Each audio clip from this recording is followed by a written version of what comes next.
Saudações a todos. Hoje eu gravo o capítulo 3 do livro Estrutura e Funcionamento da Educação Básica, Constituição, Leis e Diretrizes, de João Virgílio Tagliavini e Maria Cristina Braga Tagliavini, que também corresponde aos cursos de Política, Gestão, Estrutura da Educação. Estou gravando este capítulo num dia muito triste para a história do Brasil, para a história política do Brasil. É um dia em que o ministro Fachin manda abrir inquérito sobre em torno de 1/4 dos políticos do Congresso brasileiro, mais 9 ministros de Estado, governadores, etc.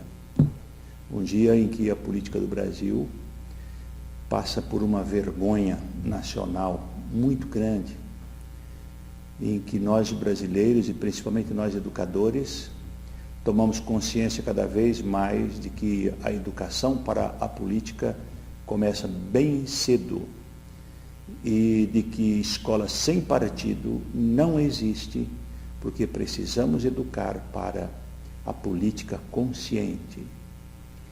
Educação infantil começa no nosso texto Estrutura e Funcionamento da Educação Básica com o seguinte apelo: educação infantil, escolinha não. De jardim de infância à educação infantil, a educação de crianças até os 6 anos de idade começa como escola de educação infantil muito tarde. No século XIX, Friedrich Froebel foi um dos pioneiros da educação infantil. Ele criou os Kindergarten, jardins da infância, em português. Essa ideia de jardim porque as crianças precisavam ser cuidadas como as plantas de um jardim. É muito comum que na experiência da educação infantil, é muito comum que as pessoas pensem a educação infantil como um lugar para cuidar das crianças, para proteger as crianças, para elas brincarem. Há não muito tempo atrás, se tratava a educação infantil apenas como escolinha, como jardim de infância, como um lugar assim de brinquedo com nomes curiosos, né? Mas hoje não. A partir da Lei de Diretriz e Bases da Educação de 1996, ela passa a fazer parte da educação básica com o título de educação infantil. E requer profissionais especializados, formados, primeiramente no ensino médio e depois de um tempo, a LDB exigiu que fossem formados em ensino superior, com pedagogia, para que pudessem dar uma formação consistente, uma formação responsável.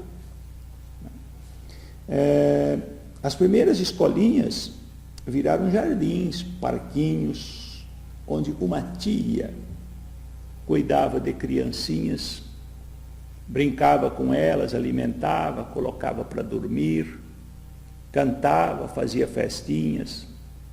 Chamava-se também creche beneficente para os pequenos pobres, às vezes educandário ou pão dos pobres para os abandonados, ou ainda simplesmente prezinho. Pois é exatamente isso que mudou. Não é? E a educação infantil, a partir da Constituição de 1988, e mais precisamente, a partir da LDB de 1996, passa a ser um direito das crianças. E aqui eu já vou chamar a atenção para uma coisa. A educação infantil, que vai se dividir na LDB em creche e pré-escola, deve ser tratada como direito das crianças. E para aqueles que ainda querem exigir que a mãe apresente um comprovante de que está trabalhando para ela ter direito a matricular o seu filho na creche, quero alertar às mães e aos gestores de que isto não é mais permitido. Ou seja, a creche e a educação infantil são direitos da criança e não é mais necessário comprovar que a mãe esteja trabalhando. Por quê? A creche e a educação infantil não são um substituto da mãe, mas é um direito da criança. Portanto, não há mais necessidade de comprovação do trabalho da mãe, porque ela é educação e passa a ser obrigatória. Correto? Então, se alguém na sua cidade estiver exigindo comprovante de trabalho, isso está errado. Basta mostrar a lei. E eu vou dizer onde está esta lei. Vamos então à educação infantil como direito.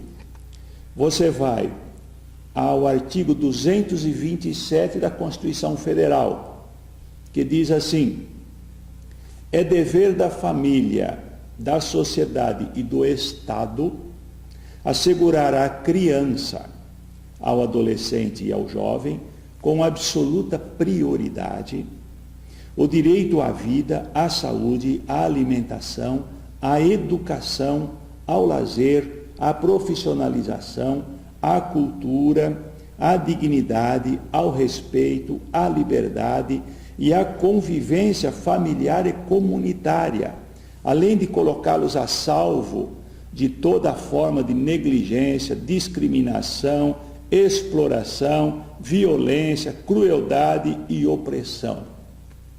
Vejam, este artigo 227 garante tantos direitos à criança e ao adolescente que eles deveriam ser impressos em letras bem grandes e colocados em todos os lugares, principalmente naqueles frequentados por crianças e adolescentes.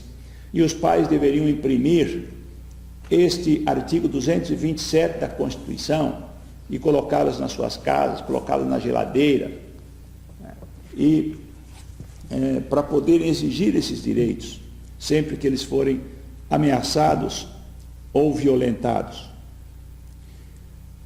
Este artigo 227 da Constituição Federal, ele se explicita mais, ele se completa mais com o artigo 208. Vejam o que diz o artigo 208.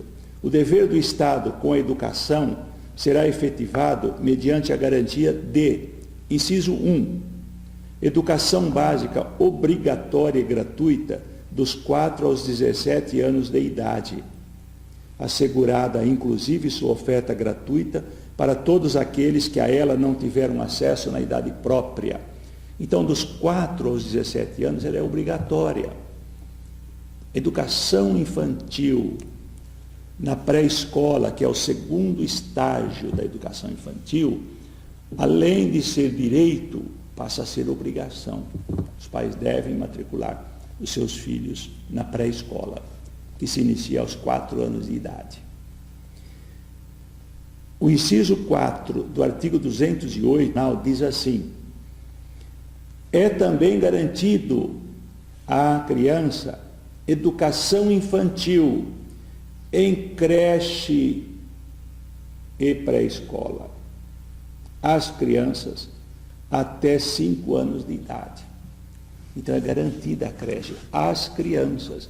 Não tem nenhuma condição, dizendo, desde que a mãe trabalhe. Não. É garantido à criança o direito à creche. E no inciso 7 diz assim: atendimento ao educando em todas as etapas da educação básica, por meio de programas suplementares de material didático escolar, transporte, alimentação e assistência à saúde. Portanto, também as crianças da creche e da pré-escola têm direito aos programas de material didático escolar, transporte dos estudantes, alimentação e assistência à saúde. E depois nós vamos ver na educação especial que, inclusive, as crianças com deficiência têm direito a um transporte especializado. Se na sua cidade, no seu município, esses direitos não estiverem atendidos, você deve recorrer para que eles sejam atendidos. Porque recursos há. Se recursos não houver, você deve recorrer. Porque, de alguma forma, eles devem estar escoando pelo ralo da corrupção em alguma instância, em algum lugar. Você deve pedir para fiscalizar. Você deve exigir das instâncias responsáveis que fiscalizem. No estado de São Paulo, por exemplo, houve um escândalo muito sério em relação à merenda, que está sendo mais ou menos fiscalizado, mais ou menos apurado. Então, recursos há. E é preciso que a sociedade, por meio de seus conselhos, os fiscalize, para que eles cheguem aos seus destinatários. É dever do Estado oferecer este nível de educação para todos. Lembre-se do capítulo anterior, capítulo 2. Se os recursos não estiverem chegando, se essa educação não estiver sendo oferecida, você tem 3 vias para reclamar: a via administrativa, a via política e a via judicial. Volte, portanto, ao capítulo 2 e relembre quais as formas de reivindicar. Para aqueles que não estão frequentando este curso, no YouTube você pode procurar o capítulo 2 no Educar Direito, o vídeo número 2. Podemos passar à seguinte pergunta: o que é educar na educação infantil? Vocês sabem que está havendo uma discussão sobre a base nacional comum curricular. Depois nós vamos ver o que está se dizendo sobre a base nacional comum curricular. A LDB e as diretrizes curriculares nacionais da educação infantil vão dizer, até o presente, o que é educar na educação infantil. Depois nós vamos completar com a atual discussão. Ainda não está aprovado no Conselho Nacional de Educação, está em tramitação, mas a base já indica alguns caminhos para o que é educar na educação infantil. Se antigamente era apenas brincar, socializar, hoje, educar na educação infantil, podemos dizer que significa aplicar os princípios gerais de toda a educação, considerando-se, obviamente, as características da idade e do desenvolvimento das crianças. Significa cuidar, educar, socializar, ensinar os conteúdos que a humanidade vem desenvolvendo, claro, no nível daquelas crianças. Aprender, brincar também, claro. São verbos que fazem parte do cotidiano da educação infantil. A LDB, no artigo 29, diz assim: educação infantil, primeira etapa da educação básica, tem como finalidade. Então, qual é a finalidade? O desenvolvimento integral da criança, até 5 anos, em seus aspectos físico, psicológico, intelectual e social, complementando a ação da família e da comunidade. Então, todos os aspectos da criança: o físico, o correr, o brincar, o seu desenvolvimento motor, o psicológico, ela crescer saudável psicologicamente, ver se ela está se desenvolvendo bem, né? O intelectual, ela conseguir aprender, o social, o seu relacionamento com os outros, e ser uma pessoa feliz, isso é o mais importante. E o currículo da educação infantil? Há um currículo também? Sim, é preciso uma preocupação muito grande com o currículo. A palavra currículo vem de curso, significa correr, significa seguir uma trilha, seguir um caminho, ter uma perspectiva, ter um processo de aprendizagem. E o Conselho Nacional de Educação tem, no presente momento, tem uma resolução, que é a Resolução 5 de 2009, que deve ser estudada, que deve ser seguida, da Câmara de Educação Básica do Conselho Nacional de Educação. E ela vai dizer o seguinte, que deve-se trabalhar com as crianças os saberes, né, os conhecimentos que fazem parte do patrimônio cultural, artístico, ambiental, científico e tecnológico da humanidade, de modo a promover o desenvolvimento integral das crianças de 0 a 5 anos. Então, todo o conjunto de saberes que fazem parte, né, da cultura, da humanidade e da cultura específica a qual aquela criança faz parte. Não se deve deixar nada de lado.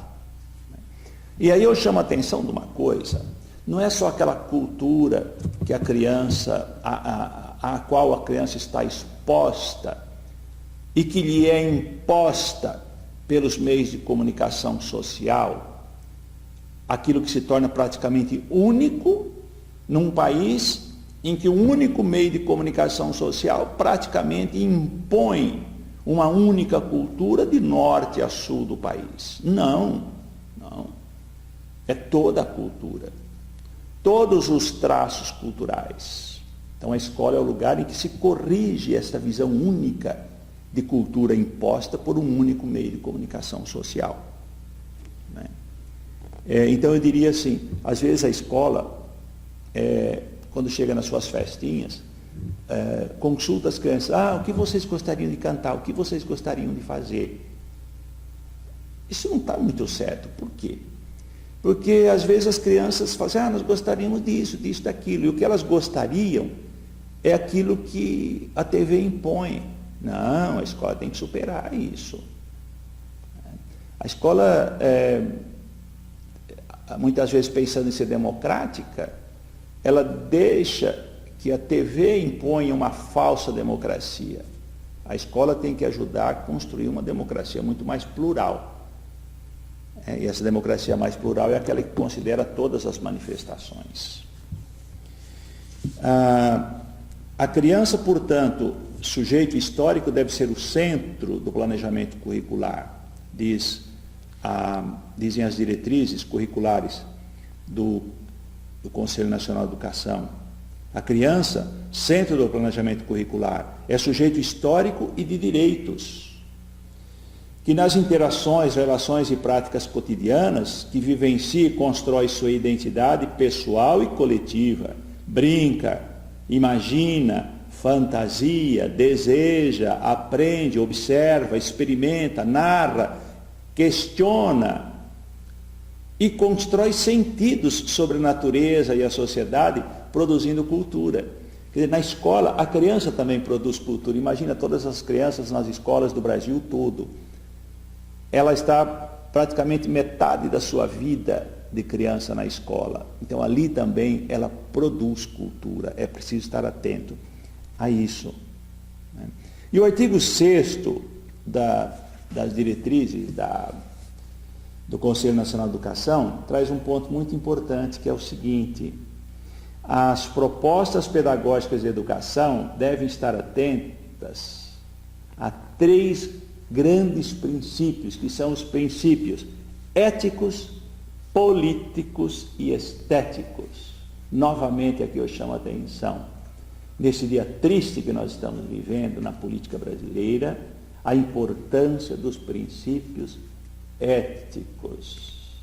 Aqui eu lembro àquele episódio de um corredor na Espanha que estava chegando numa maratona e ele percebe que o seu adversário correu a corrida toda em primeiro lugar, quando no final imaginou que já tivesse ultrapassado a linha de chegada, ele estava parando de correr e o segundo colocado estava para ultrapassá-lo e fez sinal para ele: olha, ainda você não passou a linha de chegada, é ali na frente, vai.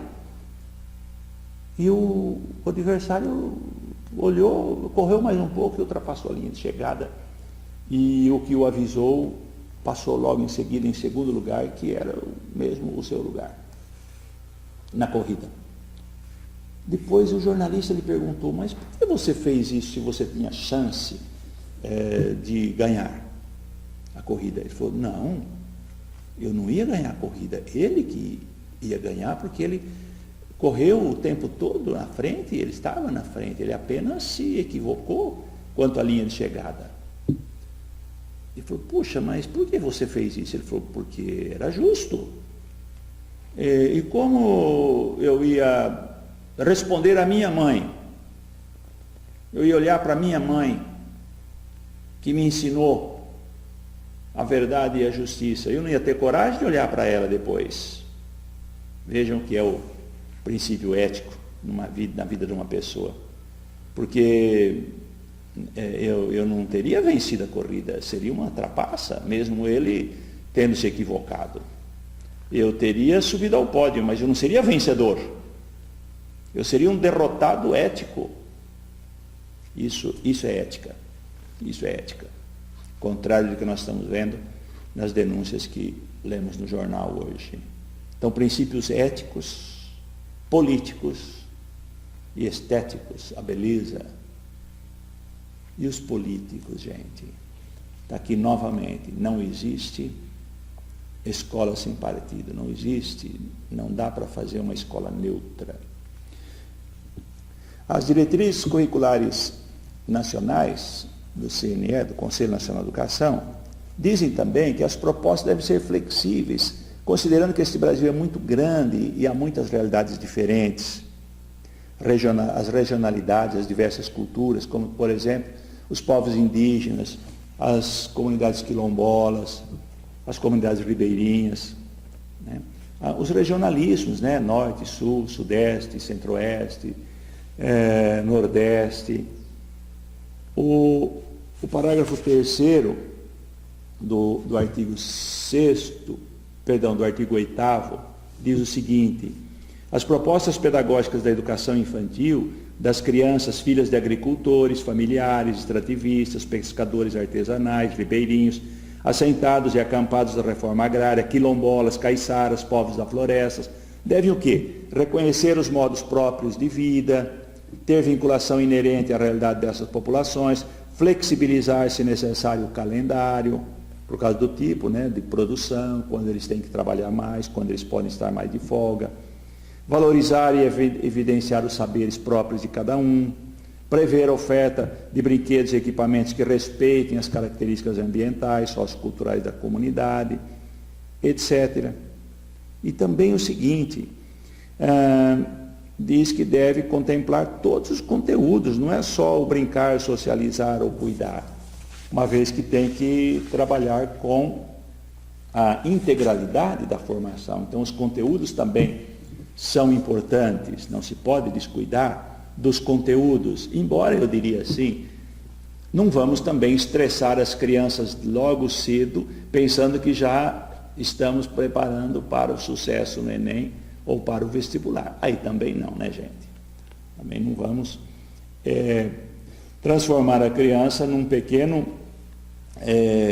adolescente estressado para passar no melhor vestibular da melhor faculdade, porque tem pais que já vão pensar que tem que fazer isso, né? A estrutura, como eu já disse, da educação infantil, ela está no artigo 30 da LDB, que diz que a educação infantil se divide em 2 etapas, 2 níveis, né?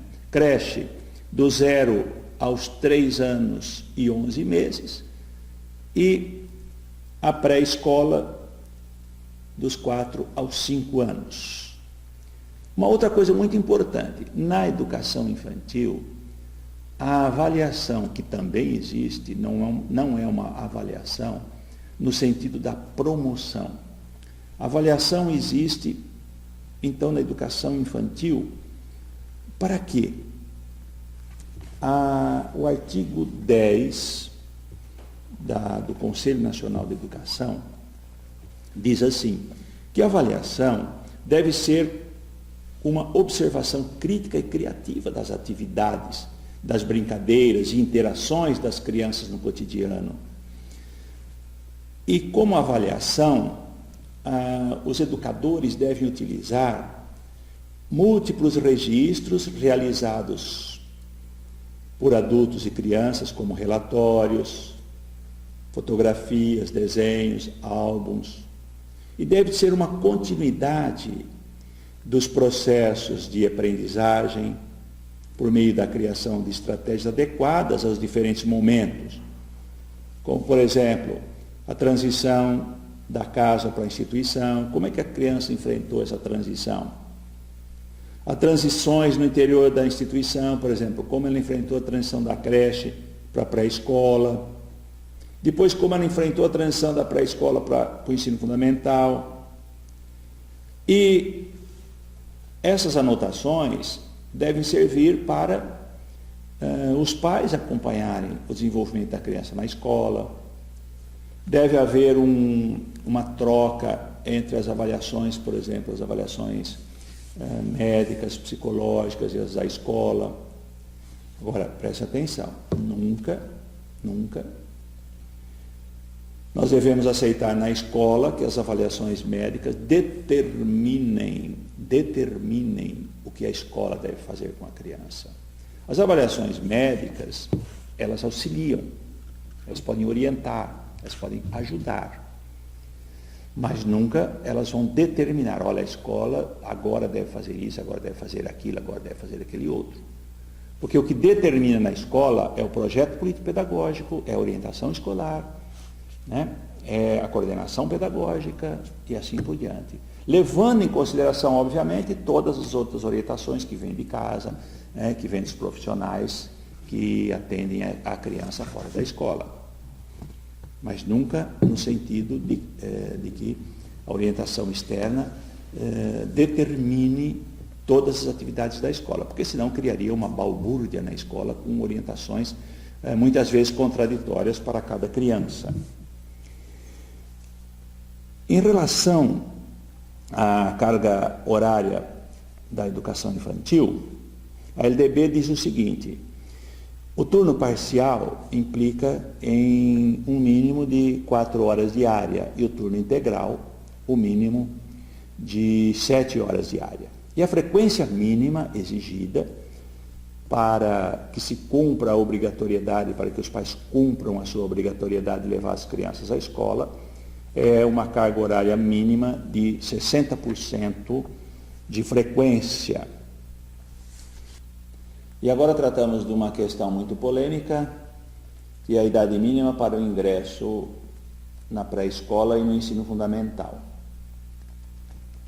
O Conselho Nacional de Educação, atendendo a uma consulta, decidiu o seguinte, que para o ingresso na pré-escola, a criança deve completar 4 anos até 31 de março do ano do ingresso na pré-escola. Se ela completar 4 anos a partir de 1º de abril, ela deve continuar na creche. Para o ingresso no ensino fundamental, a criança deve completar 6 anos até 31 de março. Se ela completar 6 anos a partir de 1º de abril, ela deve matricular-se novamente na pré-escola e matricular-se no ano seguinte no ensino fundamental. Os alunos da pedagogia costumam dizer que, mesmo assim, há escolas que matriculam crianças que completam 6 anos até junho, matriculam mesmo assim no ensino fundamental. Obviamente isso não está correto. Não significa que, porque elas fazem isso, que isso está correto.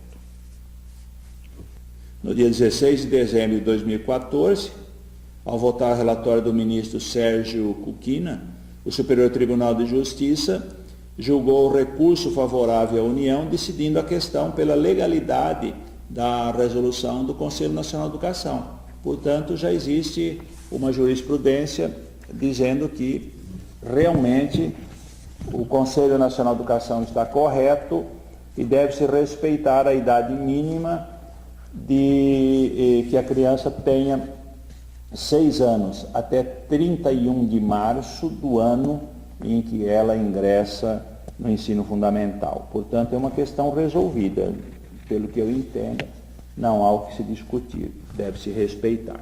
Eu chamaria a atenção dos alunos de pedagogia, tanto quanto dos educadores, dos pais, que o artigo 8º da resolução do Conselho Nacional de Educação traz todos os eixos norteadores para um projeto político-pedagógico da educação infantil. É um artigo longo, que deve ser estudado, deve ser bastante debatido, porque aí tem todos os eixos para a constituição do projeto político-pedagógico. Neste livro, o trabalho pedagógico com crianças de até 3 anos, a nossa colega de departamento, Alessandra Arce, que coordenou este livro, na sua introdução, ela diz o seguinte: o ponto principal que une os autores dessa obra é a defesa de que o trabalho intencional, direcionado e planejado por parte do professor, é fundamental para produzir desenvolvimento nas salas de educação infantil e em especial nas creches. A ideia que nos envolve é de que as crianças pequeninas devem ter seus horizontes ampliados pelo professor, significando não somente os horizontes intelectuais, mas também os emocionais e corporais. Para isso, o professor deve munir-se de conhecimentos teóricos e metodológicos que possibilitem a compreensão de como a ação intencional e o ensino são decisivos para um trabalho pedagógico de qualidade. É muito importante, segundo a professora Alessandra e todos os educadores dessa área, que os professores estejam muito bem preparados, teórica e metodologicamente. Hoje não se admite mais aquela história de uma educação infantil como se fosse, portanto, um trabalho de um prezinho, de uma escolinha. É preciso muita formação dos educadores. Isto é fundamental. Não se pode mais brincar de educação. E eu queria concluir dizendo o seguinte: como a gente já disse em outros vídeos, ou no início do livro, deste livro que nós estamos utilizando, que é Estrutura e Funcionamento da Educação Básica, como a gente diz aí. Antigamente, a escola era boa, mas era para poucos. Vejam aqui esta imagem que está no livro. Esta escola era a Escola de Educação Infantil da Praça, em São Paulo, que ficaria atrás hoje da Secretaria de Educação. Antigamente era a escola normal. Essa era a Escola de Educação Infantil. Hoje é o início ou o final, não sei, da Avenida São Luís, de São Paulo. Mas essa era uma escola para pouquíssimos. Hoje tem lá, na Praça da República, uma escola de educação infantil. Mas é um prédio tão acanhado. Os professores, os educadores certamente são bons, se esforçam, devem dar uma educação boa. Mas como hoje é para os pobres, não é mais esse prédio tão chique, tão bonito. Aqui estudou gente que hoje é nome de rua em São Paulo. Então era uma escola para a elite, né? Então nesse tempo se preocupava muito com a beleza do prédio, olha quem estudou nessa escola aqui, presta atenção: Guiomar Novaes, que foi grande pianista, Teodoro Sampaio, que é nome de rua, Maria Matarazzo, quem não conhece o nome dos Matarazzo, Francisco Matarazzo, Eusébio Matoso, nome de rua, Franco Montoro, que foi governador de estado, Cerqueira César, nome de bairro de São Paulo, né? Hoje estudam os Silva, né? Aqueles que são os que constroem, né? Os trabalhadores, os mais pobres. Então, aqueles que talvez não tenham merenda, porque vocês já sabem, né? Eu vou concluir dizendo o seguinte, que nós devemos agora ficar de olho para participar da construção da Base Nacional Curricular, que diz assim: direitos de aprendizagem e desenvolvimento, por enquanto está assim, para a educação infantil deve ser a preocupação em conviver, brincar, participar, explorar, expressar, conhecer-se. Obviamente que esse explorar não é ficar explorando o outro, não, é explorar o mundo, conhecer o mundo, né? E se completa assim: o eu, o outro e o nós, o corpo, gestos e movimentos, traços, sons, cores e formas, oralidade e escrita, espaços, tempos, quantidades, relações e transformações, tudo isso faz parte do conteúdo que deve ser trabalhado na educação infantil. Além disso, levar em consideração direitos de aprendizagem e desenvolvimento, campos de experiência e objetivos de aprendizagem e desenvolvimento. Tudo isso deve ser estudado por aqueles que vão trabalhar a educação infantil. Encerramos aqui este capítulo número 3 do livro Estrutura e Funcionamento da Educação Básica.